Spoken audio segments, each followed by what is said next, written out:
Olá, irmãos. A nossa devocional de hoje é baseada no livro de Atos, capítulo 2, do versículo 1 ao versículo 22.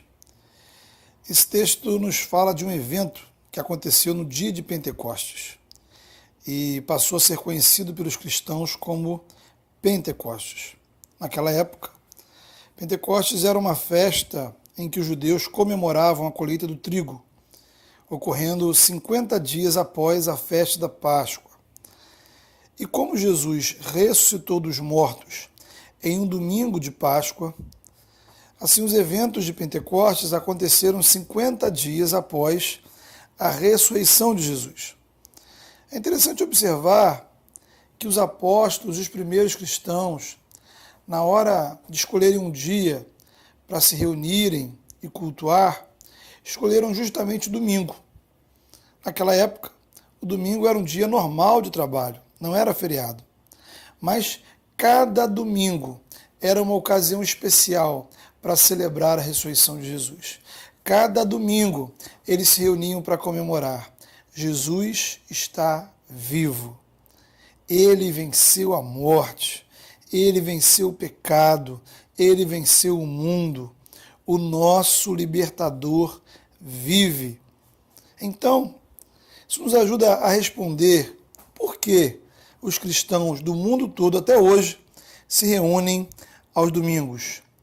Não é, certamente, porque domingo você tem mais tempo livre, não trabalha, não estuda. Também não é porque o domingo é um dia santo, mais santo do que outros. Para Deus, todos os dias da semana são iguais. O seu pecado de segunda-feira é tão sério quanto de domingo. A sua oração na quarta-feira chega para Deus tanto quanto a de domingo. E nada impede a igreja de fazer cultos todos os dias da semana, se assim quisermos. Ocorre que desde a época dos apóstolos de Jesus e dos primeiros cristãos, há 2000 anos atrás, em uma época em que não existia nem igreja evangélica, nem católica, nem as denominações que a gente conhece. Para aqueles que criam e confiavam em Jesus como seu Salvador, todo domingo era dia de festejar, celebrar, proclamar e testemunhar: Jesus Cristo está vivo, o meu Salvador vive. Por isso, todo domingo é Páscoa, todo domingo é ressurreição. Nos reunimos aos domingos para cultuar, não é por causa de algum dogma religioso, mas porque a nossa fé é baseada no ensino e no testemunho dos apóstolos.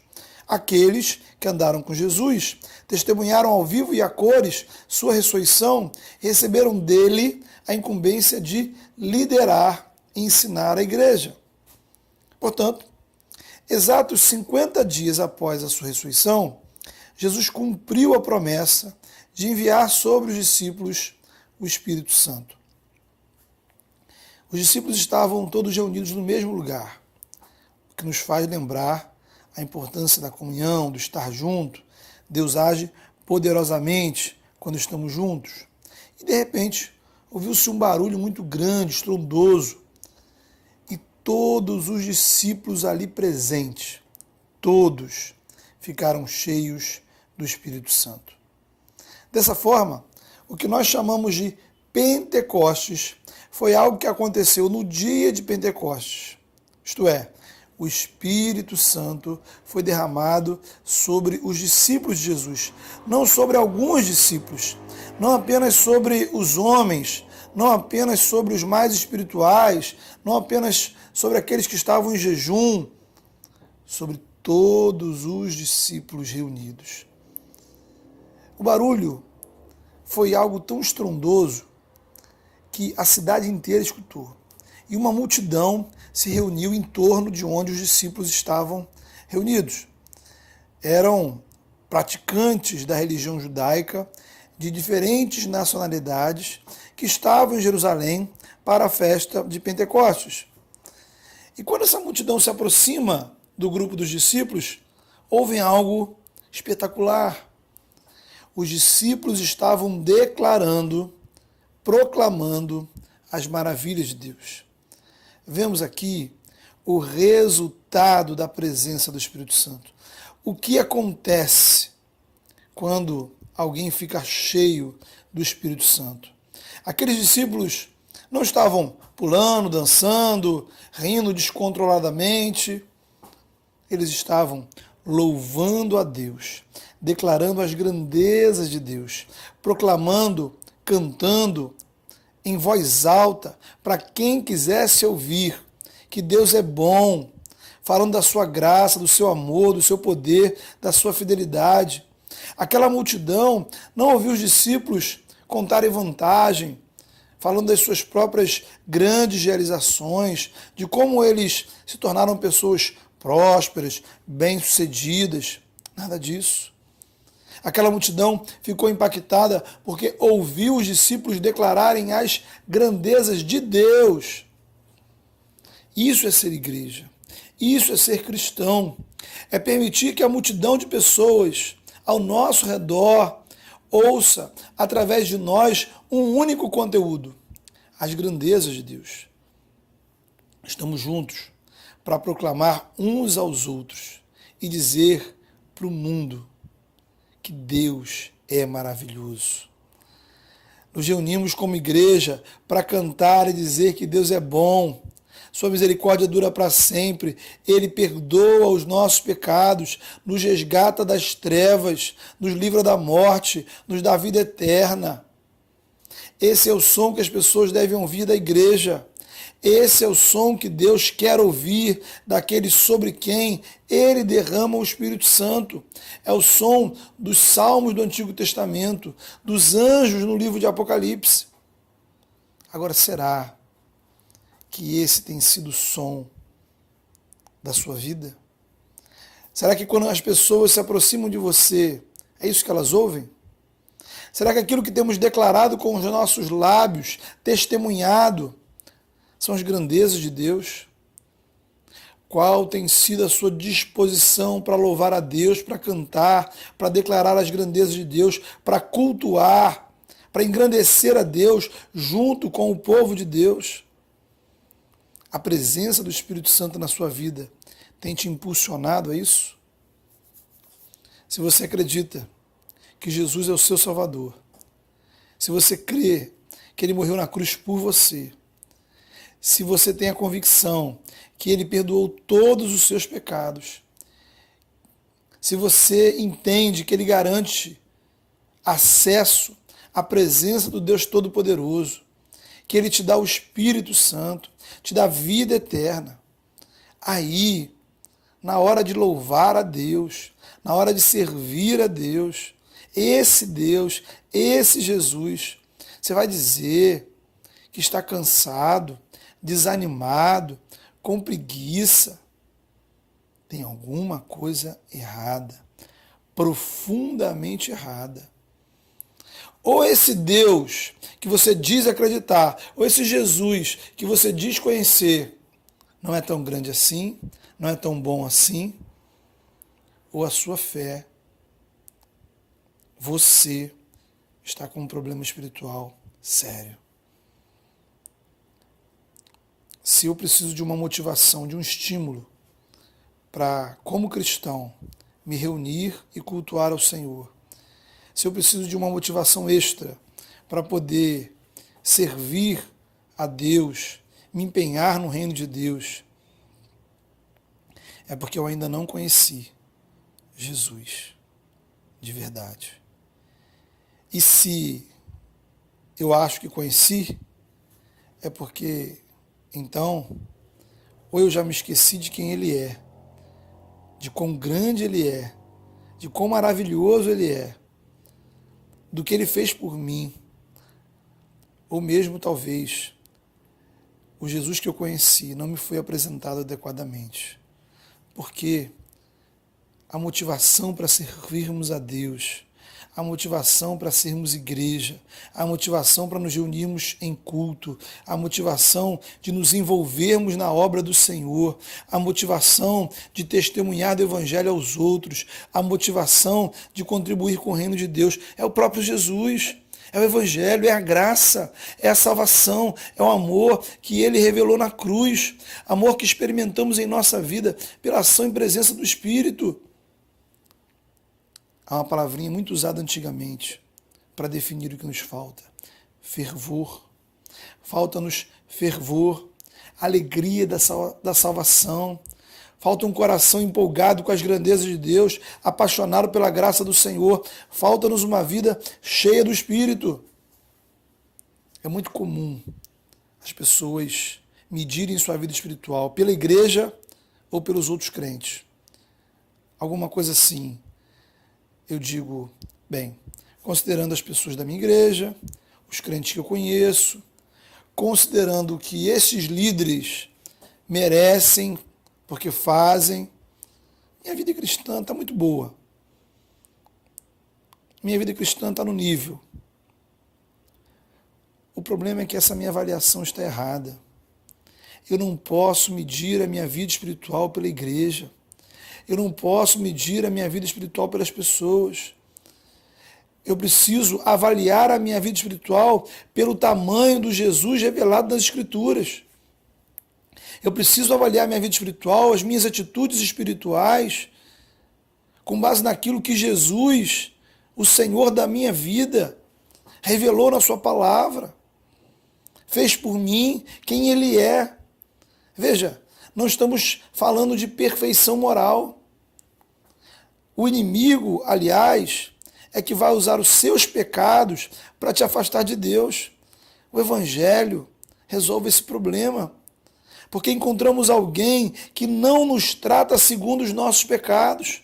Encontramos alguém que afasta de nós os nossos pecados. Encontramos alguém que perdoa os nossos pecados. Encontramos alguém que nos abençoa, dando-nos o que não merecemos. A pergunta é: como é que você deve servir ao Senhor? Será que é desse jeito aí que você está servindo? Será que a sua atual vida cristã, a sua espiritualidade na prática, corresponde adequadamente a quem Jesus de fato é? O Evangelho desafia você a servir a Deus por causa da graça dele, do amor dele, a salvação que você recebeu através de Cristo, a esperança da vida eterna, a presença e ação do Espírito Santo. Para muitas pessoas, infelizmente, graça é apenas um conceito teológico. A gente não quer que você se sinta culpado. A culpa não é a motivação correta para servirmos a Deus. A culpa nos leva à manipulação religiosa. E não é isso que o Evangelho tem para as nossas vidas. O Evangelho te apresenta a graça. Deus não quer que você o sirva por culpa. Deus quer que você o sirva porque entende, compreende, experimenta, se emociona com o tamanho do amor dele por você. Por isso, graça não pode ser um conceito teológico que diga que você possa viver de qualquer jeito. Afinal, Jesus já morreu por você. A graça precisa nos levar a uma experiência profunda com o amor de Deus.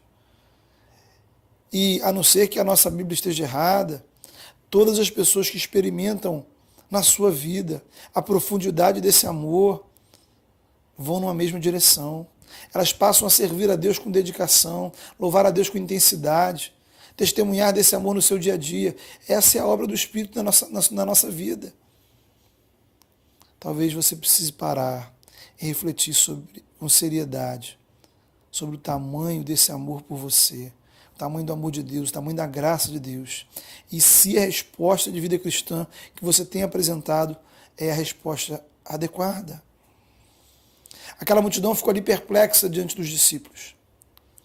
O milagre foi que eles estavam ouvindo os discípulos declarar as maravilhas de Deus no seu próprio idioma natal, Isto é, embora os discípulos de Jesus ali reunidos fossem israelitas, a presença do Espírito Santo sobre eles os capacitou a louvar a Deus por meio de idiomas estrangeiros desconhecidos.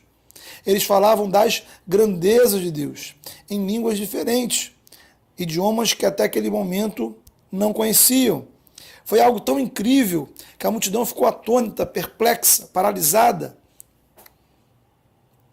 O texto diz que, ao mesmo tempo, alguns ficaram zombando dos discípulos. Disseram que eles estavam bêbados. E aqui a gente detecta um padrão que se repete até hoje. Sempre diante das maravilhas de Deus, existirão pessoas para zombar, para ridicularizar a igreja, para zombar do Evangelho, para falar mal de Jesus, falar mal dos seus discípulos. Aliás, Cristo nos alertou sobre isso. Veja você, então, que da mesma forma que um dia acharam que Jesus era um lunático endemoniado, da mesma forma que os discípulos foram chamados de bêbados, é provável que algumas pessoas, sabendo que você é cristão, pensem que você está meio maluco com esse negócio de igreja, de Jesus. Afinal, para eles, pastor, igreja, Bíblia, tudo é uma grande farsa. O fato é que existe uma parcela significativa da sociedade que pensa assim. Talvez seus amigos pensem assim, familiares, colegas de trabalho. Isso não deve nos surpreender nem desanimar. Assim trataram Jesus, assim trataram o Filho de Deus, assim trataram os apóstolos de Jesus. Mas os apóstolos não deixaram de serem apóstolos por causa disso. Porque eles sabiam, eles tinham convicção de quem Jesus é. Eles estavam impactados com a graça de Deus, cheios do Espírito Santo. É assim que você deve lidar com as acusações, as calúnias, as difamações, as zombarias. O apóstolo Pedro tomou a palavra e passou a explicar a todos o que estava acontecendo. A multidão, maravilhada, prestou atenção no que Pedro ia falar. Eles não deram ouvidos aos que zombavam. Às vezes estamos dando mais ouvidos aos que zombam da igreja, zombam do Evangelho, do que ouvindo a palavra de Deus. Cuidado a quem você tem dado ouvidos. Que o mundo fale mal de Jesus, mal da igreja é normal. O escândalo é darmos ouvidos a esse tipo de coisa, valorizar e ser influenciado por isso. Cuidado, porque espiritualmente você pode estar do mesmo lado daqueles que zombaram dos apóstolos e zombaram de Jesus. Pedro explicou que ali estava se cumprindo promessas de Deus. Promessas que Deus tinha feito no Antigo Testamento. A promessa do derramamento do Espírito Santo sobre todos os crentes. A partir de Pentecostes, toda e qualquer pessoa, independentemente da nacionalidade, da condição financeira, da idade, do cargo que ocupe na igreja, seja homem ou mulher, qualquer pessoa que confesse Jesus como seu Senhor e Salvador, recebe o Espírito Santo de Deus na sua vida como selo da graça de Deus. E hoje você pode experimentar a graça da salvação conquistada por Cristo na cruz, porque o Espírito Santo foi derramado. Ele está presente aqui, está agindo através da palavra. O mesmo Espírito Santo que veio sobre os apóstolos age hoje pela pregação, na igreja, através da igreja. Ele age na sua vida para mudar a sua vida, para te fazer amar Jesus e experimentar o amor dele, para você servir ao Senhor com intensidade e alegria, não com desânimo e preguiça, para você falar das grandezas de Deus, para você dar menos atenção aos que falam mal do Evangelho e prestar mais atenção nas maravilhas do que Deus está fazendo, para você confiar em Jesus como seu Salvador pessoal. Deus te abençoe. Amém.